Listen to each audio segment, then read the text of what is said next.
کہ اللہ ہی اس کا خالق مالک ہے، اللہ تعالیٰ ہی طاقت کا سرچشمہ ہے، ساری طاقتیں اللہ تعالیٰ کی ہیں، وہ تو ایک ارادہ فرماتا ہے، ہو جاتا ہے، کن فایا کن، بس ہو جا اور ہو گیا، وہی قادر مطلق ہے۔ قادر مطلق بیٹا ایبسلیوٹ اتھارٹی، سوورن اتھارٹی یا سوورینٹی جس کو کہتے ہیں، اقتدار اعلیٰ، جس کا حکم چلے گا، جس کی کمانڈ ہوگی، قادر مطلق صرف اللہ تعالیٰ ہے۔ اس عقیدہ کی روشنی میں انسان صرف اللہ کے آگے جھکتا ہے، صرف اللہ کے آگے جھکتا ہے، کسی اور کے آگے نہیں جھکتا۔ اب اس کی پیشانی دیکھیں، پیشانی بیٹا یہ عزت احترام کا مقام، ہم جب جھکتے ہیں پیشانی کو زمین پہ لگا دیتے ہیں، یہ دکھانے کے لیے کہ اللہ کے سامنے ہم جھکے ہوئے ہیں، ہماری کو عزت آنا نہیں اللہ کے سامنے، ٹھیک ہے۔ جو اللہ کے سامنے جھک جاتا ہے، انسانوں کے سامنے اس کی عزت نفس سلامت رہتی ہے، اور جو ایک اللہ کے آگے نہیں جھکتا، انسانوں کے آگے اس کی عزت نفس تار تار ہو جاتی ہے، ٹھیک ہے جی۔ اب انسان کی پیشانی پتھروں کے آگے نہیں جھکتی، بے جان مورتیوں کے آگے نہیں جھکتی، انسانوں کے آگے نہیں جھکتی۔ وہ انسان جو خدا بنے پھر رہے ہیں، وہ انسان جو نمرود، فرعون، شداد بنے پھر رہے ہیں، انسان ان کے آگے نہیں جھکتا، وہ صرف ایک اللہ کے آگے جھکتا ہے، جس سے اس کی عزت نفس محفوظ رہ جاتی ہے۔ حضرت علامہ اقبال کا خوبصورت شعر، یہ ایک سجدہ جسے تو گراں سمجھتا ہے، گراں بوجھ ہزار سجدوں سے دیتا ہے آدمی کو نجات۔ جو ایک اللہ کے آگے جھکے گا، اسے پھر ایک ایک انسان کے آگے نہیں جھکنا پڑے گا، اور یقین کیجئے جو ایک اللہ کے آگے نہیں جھکے گا، اسے ایک ایک انسان کے آگے جھکنا پڑے گا۔ تو بہتر نہیں کہ بجائے ایک ایک انسان کے آگے جھکا جائے؟ کیا یہ بہترین سودا نہیں کہ صرف اللہ کے آگے جھکا جائے اور انسان انسانوں کے آگے نہ جھکے؟ اس میں عزت نفس آئے گی، تو اس طرح کیا ہوگا؟ ایک جو مسلمان ہے اس کے اندر عزت نفس ہوگی، ٹھیک ہے جی۔ آگے چلے، نمبر 2، انکسار۔ انکسار کیا ہوتا ہے جی؟ ہمبل ہونا، سبمیسو ہونا، جھکے رہنا۔ جی انکسار کا متضاد لفظ ہوتا ہے تکبر، ٹھیک ہے جی۔ تکبر، انکسار ایک دوسرے کے مخالف ہیں۔ تکبر ہوتا ہے غرور کرنا، انکسار ہوتا ہے جھکے رہنا، سبمیسو ہونا۔ ایک مسلمان یہ یقین رکھتا ہے، یہ جانتا ہے کہ ہر چیز اللہ تعالیٰ کی ملکیت ہے، ہر چیز اللہ تعالیٰ کی ملکیت ہے، میرا کچھ بھی نہیں، یہ مال دولت، گھر کار، کوٹھی بنگلہ، سہولیات، یہ کچھ بھی نہیں، سب اللہ تعالیٰ کا دیا ہوا ہے۔ تو جب میرا ہے ہی کچھ نہیں، جب میرا ہے ہی کچھ نہیں، تو پھر تکبر کس بات کا، غرور کس بات کا؟ جب انسان جانتا ہے سب کچھ اللہ تعالیٰ کا ہے، تو پھر اس کے اندر انکسار پیدا ہوتا ہے، جھکتا ہے، ٹھیک ہے جی۔ یاد رکھیے بیٹا، تکبر اللہ تعالیٰ کو پسند نہیں ہے، اور یاد رکھیے تکبر صرف اللہ تعالیٰ کی ذات ہی کو جائز ہے، تکبر صرف اللہ تعالیٰ کی ذات کو جائز ہے، بندے کو تکبر جائز نہیں ہے۔ تکبر تو کوئی حیثیت کا ہوتا ہے، انسان کی تو کوئی حیثیت ہی نہیں ہے۔ اللہ تعالیٰ قرآن پاک میں فرماتے ہیں کہ انسان تو جو زمین پر اکڑ اکڑ کر چلتا ہے، کیا اس زمین کو پھاڑ ڈالے گا؟ اے انسان، تیری اوقات کیا ہے، تیری حیثیت کیا ہے، کس چیز پر اکڑ کر چلتا ہے، ٹھیک ہے جی۔ لہٰذا عقیدہ توحید کی بدولت انسان میں انکساری آتی ہے، وہ جھک کر رہتا ہے، وہ منکسر مزاج ہوتا ہے، کیونکہ وہ اچھی طرح جانتا ہے کہ جو اللہ دے سکتا ہے اور دیتا ہے، وہ جو دینے پر قادر ہے وہ واپس لینے پر بھی قادر ہے۔ وہ چاہے تو لمحوں میں کسی کو سخی بنا دے، چاہے تو لمحوں میں کسی کو کنگال کر دے۔ قرآن پاک میں بے شمار واقعات اس طرح کے آتے ہیں، بار بار بتائے گئے ہیں، ٹھیک ہے جی۔ تو جب انسان کو پتہ ہے میرے پاس جو کچھ ہے میرا نہیں ہے ہی اللہ تعالیٰ کا، جب چاہے اللہ تعالیٰ واپس لے گا، میرے پاس تو صرف امانت ہے، تو پھر اس کے اندر غرور نہیں آئے گا، اس کے اندر تکبر نہیں آئے گا، بلکہ تواضع ہوتا ہے، جس طرح خاطر تواضع کرنا، انٹرٹین کرنا، انکسار، جھک کے رہنا، منکسر، ٹھیک ہے جی۔ آگے چلیں، عقیدہ توحید کی بدولت انسان میں جو تیسری صفت پیدا ہوتی ہے وہ ہے وسعت نظر، یعنی سوچ کا وسیع ہونا۔ دیکھیے، ایک ہوتا ہے تنگ نظر، سوچ کا محدود ہونا، ایک ہوتا ہے وسیع النظر، سوچ کا وسیع ہونا۔ مسلمان جو عقیدہ توحید پر یقین رکھتا ہے اس میں وسعت نظر ہوگی۔ وہ کافر جو بتوں کی پوجا کرتا ہے وہ تنگ نظر ہوگا. ٹھیک ہے جی. آپ کو آسان سے مثال دو. دیکھیں ایک شخص کام کرتا ہے کسی ادارے میں, مل فیکٹری میں یا آفس میں, وہاں صرف 5-10 لوگ ہیں, تھوڑا سا اسٹاف ہے, تھوڑے سے لوگ ہیں, تو دیکھیں اس کی تنخواہ بھی تھوڑی ہوگی اور اس کی سوچ بھی محدود ہوگی. اس کے مقابلے میں ایک انسان جو کسی بہت بڑے ادارے میں کام کرتا ہے, ملٹی نیشنل ادارے میں کام کرتا ہے, جہاں ہزاروں ملازمین کام کر رہے ہیں, اب اس کا پیکیج بھی بہتر ہوگا, سیلری بھی بہتر ہوگی, سہولیات بھی بہتر ہوں گی, اس کی سوچ بھی وسیع اور بڑی ہوگی, کیونکہ وہ بڑے نیٹ ورک کا حصہ ہے. جو چھوٹے نیٹ ورک کا حصہ ہوگا اس کی سوچ بھی چھوٹی ہوگی. اب دیکھیں نا, ایک بندے ایک دفتر میں ہے جب 5-10 ملازم ہیں, اور ایک بندہ کام کر رہا ہے مائکروسافٹ کارپوریشن میں جہاں ہزاروں لاکھوں ملازمین ہیں, پوری دنیا میں نیٹ ورک ہے.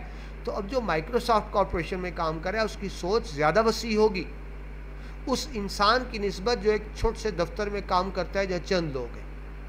تو یہ ایک آپ کو صرف سمجھانے کے لیے مثال دی.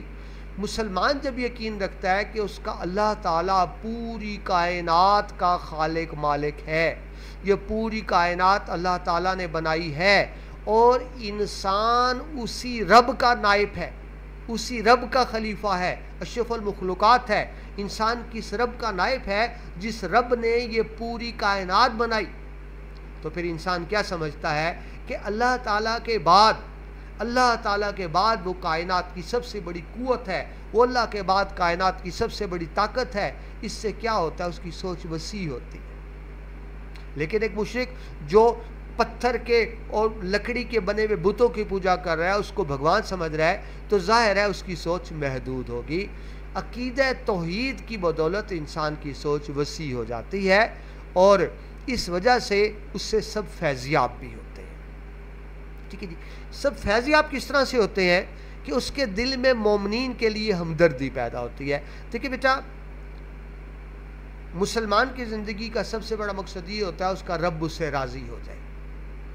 مسلمان ہر وہ کام کرتا ہے کہ اس کا رب راضی ہو جائے, ہر اس کام سے بچتا ہے کہ اس کا رب اس سے ناراض نہ ہو. اور رب کی رضا کس میں ہے؟ مخلوق کی خدمت میں. جو اللہ کے بندوں کی خدمت کرتا ہے, مخلوق کی خدمت کرتا ہے, اللہ اس سے بہت خوش ہوتا ہے.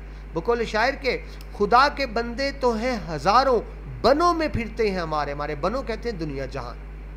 خدا کے بندے تو ہیں ہزاروں, بنوں میں پھرتے ہیں مارے, میں تو اس کا بندہ بنوں گا جسے خدا کے بندوں سے پیار ہوگا.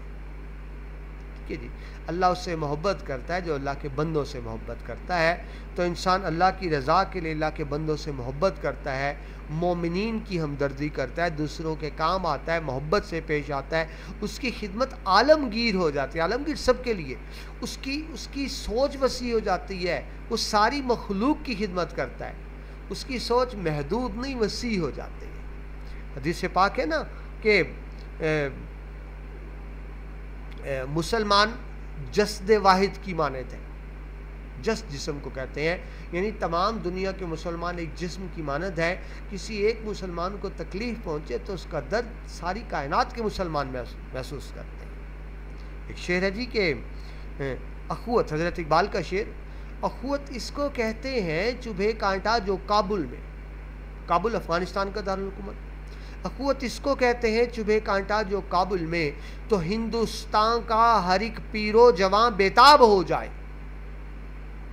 کابل میں ایک شخص کے پاؤں میں کانٹا لگے, اس کا دکھ درد ہندوستان کا ہر جوان بوڑھا محسوس کرے. تو اس طرح وسعت پیدا ہوتی ہے, مسلمان سب کے کام آتا ہے, عالمگیر ہو جاتا ہے, وہ مخلوق خدا کی بہتری کو اپنا نصب العین سمجھتا ہے. یہ ایک بڑی اہم بات سمجھ لیں, دین میں بیٹا دو چیزیں ہوتی ہیں, عبادات اور معاملات. یاد رکھیے دین اسلام محض عبادات کا دین نہیں, یہ معاملات کا دین ہے. معاملات کے دوسروں سے برتاؤ, جس کو ہم حقوق العباد کہہ دیتے ہیں. ٹھیک ہے جی. تو انسان میں یہ وسعت نظر کس کی بدولت پیدا ہوتی ہے؟ عقیدہ توحید کی بدولت. آگے چلیے, استقامت و پامردی, بہادری. استقامت ہوتا ہے بیٹا ڈٹے رہنا, جمے رہنا, یعنی اپنی بات پر قائم رہنا, پیچھے نہ ہٹنا, مڑ کے نہ دیکھنا, ڈٹ جانا. بہادری تو آپ جانتے ہیں, دل میں ڈر خوف نہ ہونا. اللہ پر ایمان لانے سے انسان میں استقامت اور بہادری پیدا ہوتی ہے. کس طرح؟ وہ جانتا ہے ہر چیز اللہ کے بس میں ہے، زندگی موت اللہ کے بس میں ہے، عزت شہرت اللہ کے بس میں ہے، امیر غریب کرنا اللہ کے بس میں ہے، ذلیل و خوار کرنا اور عزتوں سے نوازنا اللہ کے بس میں ہے، اور انسان کچھ نہیں کر سکتا۔ اللہ تعالیٰ نے زندگی لکھی ہے، سارے دنیا بھی مل کے اس کو نہیں مار سکتی۔ اللہ نے کسی کی قسمت میں عزت لکھ دی ہے، ساری دنیا مل کے اس کو ذلیل نہیں کر سکتی، اور اگر اللہ نے کسی کی قسمت میں ذلت لکھ دی ہے، ساری دنیا مل کے بھی اس کو ذلت سے نہیں بچا سکتی۔ ٹھیک ہے جی، تو پھر انسان جانتا ہے کہ انسان اس کا کچھ نہیں بگاڑ سکتا، عزت ذلت شہرت زندگی موت اللہ کے ہاتھ میں ہے، انسان کے ہاتھ میں نہیں ہے۔ رزلٹ کیا نکلے گا؟ مسلمان بہادر ہو جائے گا۔ وہ جانتا ہے کہ جس طرح میں اللہ کا محتاج ہوں، اسی طرح ساری مخلوق ہی اللہ تعالیٰ کی محتاج ہے، ساری مخلوق ہی اللہ تعالیٰ کی محتاج ہے۔ وہ اللہ سے تو مانگے گا، اللہ کے آگے جھکے گا، انسان سے نہیں ڈرے گا۔ وہ جانتا ہے انسان نہ اس کو فائدہ دے سکتا ہے نہ اس کو نقصان دے سکتا ہے۔ وہ ایک رب کے آگے جھکے گا، انسانوں کے آگے نہیں جھکے گا۔ نیکسٹ چلیں جی آگے۔ اس عقیدے کے ذریعے مومن کے دل سے دوسروں کا خوف نکل جاتا ہے، دوسروں کا خوف نکل جاتا ہے۔ کیوں؟ وہ جانتا ہے کہ دوسرا مجھے کوئی نقصان نہیں پہنچا سکتا۔ وہ صرف اللہ کے آگے جھکتا ہے، اللہ سے مانگتا ہے، انسانوں کے آگے نہیں جھکتا۔ رزلٹ کیا نکلتا ہے؟ اس کے دل سے ڈر خوف نکل جاتا ہے، استقامت یعنی ثابت قدم ہو جاتا ہے، اب کسی ڈر کے پیچھے نہیں ہٹتا، اپنے وقت کے بڑے سے بڑے فرعون کے سامنے بھی ڈٹ جاتا ہے۔ وہ جانتا ہے اللہ کے سوا اس کا کوئی کچھ بگاڑ نہیں سکتا۔ سورہ یونس کی آیت نمبر 62 میں اللہ تعالیٰ فرماتے ہیں، نہ ان پر کوئی خوف ہے اور نہ وہ غم زدہ ہوتے ہیں۔ کون؟ وہ جو عقیدہ توحید پہ یقین رکھتے ہیں، وہ کس سے ڈرتے نہیں ہیں، وہ جانتے ہیں سب کچھ اللہ ہی کرنے والا ہے، نہ وہ غم زدہ ہوتے ہیں۔ دیکھیں بیٹا، غم زدہ انسان کب ہوتا ہے؟ جب اس کو دکھ غم کو کہتے ہیں، وہ غم زدہ اس وقت ہوتا ہے جب جانتے ہیں میرا کچھ ہو نہیں سکتا۔ مسلمان کا یقین ہے کہ جب اس پہ مشکل آئے گی، پریشانی آئے گی، اللہ سے رجوع کرے گا، اللہ سے مانگے گا، اللہ اس کو عطا کرے گا، اللہ اس کو عطا کرے گا۔ مسلمان کو یقین کامل ہے کہ اللہ اس کو عطا کرے گا، اللہ اس کو تنہا نہیں چھوڑے گا، اللہ اس کو بے بس نہیں چھوڑے گا، تو پھر مسلمان غم زدہ نہیں ہوتا، کیونکہ اس کو اللہ کی رحمت پہ پورا بھروسہ ہوتا ہے۔ ٹھیک ہے جی، تو مسلمان کی کیا تعریف بتائی گئی؟ نہ ان پہ کوئی خوف ہوتا ہے، نہ وہ غم زدہ ہوتے ہیں، اور اس چیز کا پیکر بن جاتے ہیں۔ آگے چلیے جی، رجائیت اور اطمینان قلب۔ رجائیت بیٹا کہتے ہیں پر امید ہونا، مایوس نہ ہونا، پر امید ہونا، اس کو کیا کہا جاتا ہے؟ رجائیت۔ ایک مسلمان کبھی مایوس نہیں ہوتا۔ دیکھیے انسان مایوس کب ہوتا ہے؟ جب اس کو کوئی راستہ نظر نہ آ رہا ہو، مایوس ہوتا ہے۔ لیکن مسلمان تو جانتا ہے کہ وہ اللہ سے راستہ پوچھ لے گا نا۔ جب نمازیں پڑھتے نا، بسم اللہ الرحمن الرحیم، اہدنا الصراط المستقیم صراط الذین انعمت علیہم غیر المغضوب، اللہ سیدھا راستہ دکھا۔ بھئی پریشان تو وہ جس کو راستہ بتانے والا کوئی نہ ہو، مسلمان اللہ سے پوچھے گا اور اللہ راستہ بتا دے گا۔ لہٰذا ایک مسلمان کبھی بھی مایوس نہیں ہوتا۔ لا تقنطوا من رحمت اللہ ہے، اللہ کی رحمت سے مایوس مت ہو۔ مسلمان آپٹمسٹک ہوتا ہے، وہ مایوس نہیں ہوتا۔ اب جب کوئی مایوس نہیں ہوگا تو اس میں اطمینان قلب بھی ہوگا کہ نا، جب مایوسی نہیں ہوگی اطمینان قلب بھی ہوگا، اور جب مایوسی ہوگی اطمینان قلب نہیں ہوگا۔ مسلمان اللہ کی رحمت سے مایوس نہیں ہوتا، وہ جانتا ہے اس کا رب تو اس کے شارک سے بھی زیادہ قریب، اس کا رب تو رحیم و کریم ہے۔ جب وہ رب سے گڑ گڑا کے مانگے گا، اس کا رب اس کو ضرور عطا کرے گا، ضرور عطا کرے گا۔ رزلٹ یہ ہے کبھی مایوس نہیں ہوتا، اور اس کا دل ہمیشہ مطمئن رہتا ہے۔ وہ جانتا ہے کہ اللہ کے خزانوں میں کوئی کمی نہیں۔ دیکھیے بیٹا، انسان کے خزانہ ختم ہو جاتا ہے، کسی کے پاس دولت تو خرچ کرتا رہے گا، کم ہوتی جائے گی، ایک وقت آئے گا ختم ہوتی جائے گی۔ کسی کے پاس بہت بڑا اناج ہو، وہ کھانا شروع کر دے، ایک ٹائم آئے گا ختم ہو جائے گا۔ لیکن بیٹا اللہ کے خزانوں میں تو کوئی کمی نہیں ہے، اس کا فضل و کرم تو بے شمار ہے، اور اس کے لیے کچھ بھی ناممکن نہیں ہے۔ مسلمان جانتا ہے اس کے رب کے خزانوں میں کوئی کمی نہیں ہے، اور جب وہ اللہ سے مانگے گا اللہ اس کو عطا کرے گا۔ رزلٹ کیا نکلے گا؟ مسلمان کبھی مایوس نہیں ہوتا، ٹھیک ہے، اور وہ ہمیشہ رجائیت سے رہتا ہے، یعنی ہمیشہ ہی پر امید رہتا ہے۔ چھٹا پوائنٹ جی، پرہیزگاری۔ مسلمان پرہیزگار ہوتا ہے، پائس ہوتا ہے، نیک ہوتا ہے، تقوی اختیار کرتا ہے۔ کیوں بیٹا؟ وہ جانتا ہے کہ اس کا رب سب کو دیکھ رہا ہے۔ رب باری تعالیٰ پوری کائنات میں پھیلا ہوا ہے۔ اللہ نور السماوات والارض، اللہ نور ہے آسمانوں کا اور زمین کا۔ ہم جو کام سب کے سامنے کرتے ہیں میرا رب دیکھ رہا ہے، وہ کام جو چھپ کر کرتے ہیں میرا رب دیکھ رہا ہے، جو الفاظ میرے منہ سے نکل رہے ہیں میرا رب سن رہا ہے، جو میرے دل میں پوشیدہ ہے میرا رب وہ بھی جانتا ہے۔ جب انسان کا یقین کامل ہو جاتا ہے تو وہ چھپ کر بھی کوئی جرم نہیں کرتا، وہ چھپ کر بھی گناہ نہیں کرتا۔ وہ جانتا ہے کہ شاید اس دنیا میں بچ جائے، وہ دنیا کو دھوکہ دے لے لیکن رب کو دھوکہ نہیں دے سکتا، لہذا چھپ کر بھی کوئی غلط کام نہیں کرتا۔ اس کے دل میں ہمیشہ اللہ کا ڈر موجود رہتا ہے اور وہ پرہیزگار بن جاتا ہے۔ وہ کبھی بھی خلوت میں اور جلوت میں بھی گناہ نہیں کرتا۔ خلوت بیٹا اکیلا تنہائی میں، جلوت جلوہ سب کے سامنے۔ نہ وہ اکیلے غلط کام کرے گا، نہ دنیا کے سامنے کبھی گناہ کا ارتکاب کرے گا، ہمیشہ نیک عمل کرے گا۔ رزلٹ کیا نکلے گا؟ جب انسان چھپ کے بھی بیٹا غلط کام نہ کرے، دنیا کے سامنے بھی غلط کام نہ کرے، تو پھر کیا ہوتا ہے؟ اس کے دل کے اندر تقوی آ جاتا ہے، نیکی آ جاتی ہے، پرہیزگاری آ جاتی ہے۔ ٹھیک ہے جی۔ توحید پر ایمان عمل صالح کی بنیاد ہے۔ صالح کہتے ہیں نیک عمل۔ نیک عمل کی بنیاد کی ہے توحید، کیونکہ وہ جانتا ہے کہ اس کا رب جانتا ہے، اس کا رب ہر چیز جانتا ہے، لہٰذا وہ ہمیشہ اللہ کے احکام کے مطابق زندگی گزارے گا۔ اس کے اندر ایمان کی روشنی ہوگی، ٹھیک ہے جی، اور رزلٹ کیا نکلے گا؟ اس کی فلاح و بہبود ہوگی۔ جب انسان کے اندر ایمان ہوگا تو اس کی فلاح ہوگی۔ جب انسان کے اندر ایمان نہیں ہوگا، ایمان کی روشنی سے خالی ہوگا، تو پھر فلاح و بہبود سے بھی محروم رہے گا۔ اللہ تعالیٰ فرماتے ہیں جو ایمان لائے اور جنہوں نے نیک عمل کیا، یعنی بتایا گیا کہ نیک کون ہے؟ جو ایمان لائے اور جنہوں نے نیک عمل کیا۔ الذین آمنوا وعملوا الصالحات۔ جس طرح کوئی درخت اپنے پھل سے پہچانا جاتا ہے، اسی طرح ایمان کی پہچان عمل صالح سے ہوتا ہے۔ دیکھیے جو اسٹوڈنٹس، جو درخت ہے نا بیج کے اندر موجود ہوتا ہے، جو صفات بیج میں ہوتی ہیں وہ درخت میں ہوتی ہیں۔ اور وہ بیج کیا ہے؟ عقیدہ توحید۔ بیج کیا ہے؟ عقیدہ توحید۔ اور اس سے اگنے والا درخت کون ہے؟ اسلام اور عمل صالحہ۔ جب انسان کے اندر عقیدہ توحید ہوگا تو کیا ہوگا؟ پھر وہ برائیوں سے بچا رہے گا، وہ عمل صالحہ کرتا رہے گا۔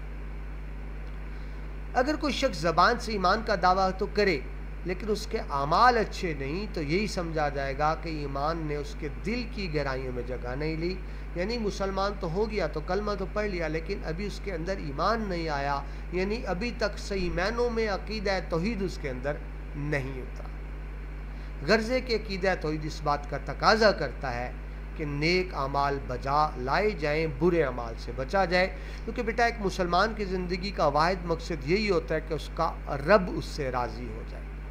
وہ ہر وہ کام کرتا ہے کہ اس کا رب اس سے راضی ہو جائے، ہر اس کام سے بچتا ہے کہ اس کا رب اس سے ناراض نہ ہو۔